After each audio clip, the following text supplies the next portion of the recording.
जुहार मुई मोना आपण को सबके स्वागत मोना देसी खाना चैनल के। आज मुई चिकेन देसी रेसिपी नहीं करी आसीचे।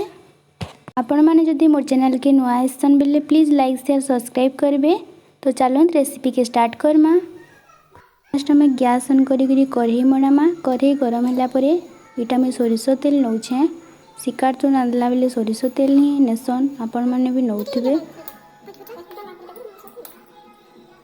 तापरे तेल गरम होला परे आमे ऐड करमा जेन मसला पेस्ट आमे बनैतमा से मसला पेस्ट ऐड करमा। इने जीरा धनिया प्याज रसुन और दालचीनी दे करी गोटे मसला पेस्ट बनैछे इटा के ऐड करमा और भल से तेल थी भाजी देमा। तापरे मैं इटा नौछे अदार पेस्ट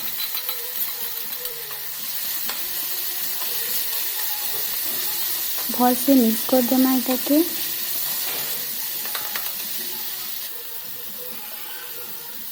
तापरे नेमा हल्दी पाउडर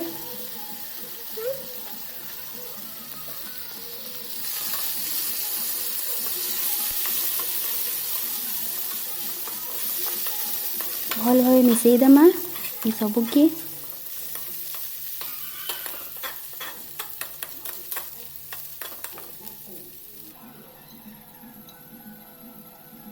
तापर ये मुझे नौछे मर्ची पाउडर निजर हिसाब से आपन जितकी मर्ची खाइबार लगे चाहूबे सेतकी ऐड करेंगे। तापर इटा के भी भल भाव मिक्स करदेवे। मसलाटा सिझबार लगी किसी टाइम ले ढापिक रखीदेमा। पानी टिके ऐड करमा मसलाटा जदि अटला सुखला टाइप रो हो जाइतबा बेले तापर भल से मिक्स करदेमा।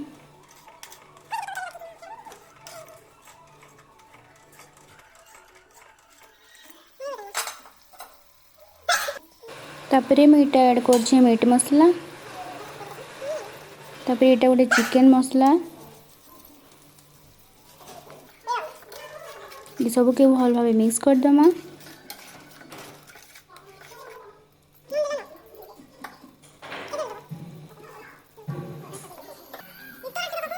तापरे इटा ऐड करूछे नॉनवेज पेस्ट नॉनवेज रो करी मसला पेस्ट ये सब के मिसई करी भल भाव में मिक्स कर देमा।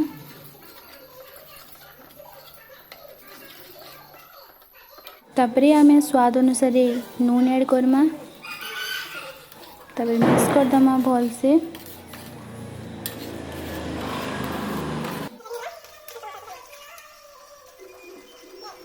तापरे मुई ऐड कर टमाटो पेस्ट मांस रे टमाटो टिके देले बहुत बढ़िया लागसी।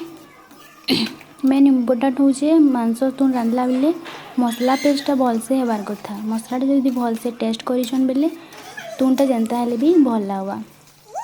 तापरे इटा ऐड करमा आमे जेन मांस काटी करी रखितमा सेटा के भल भाबे धुआ करी आमे ऐड करमा आउ मिक्स कर दमा से मसला पेस्ट ने।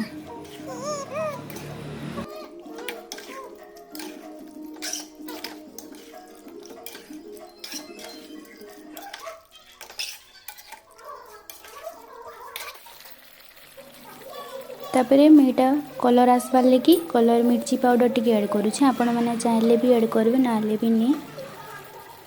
स्टार्टिंग रे भी ऐड करा जैसे मसला देला टाइम रे पछे देले भी किसी प्रॉब्लम नहीं।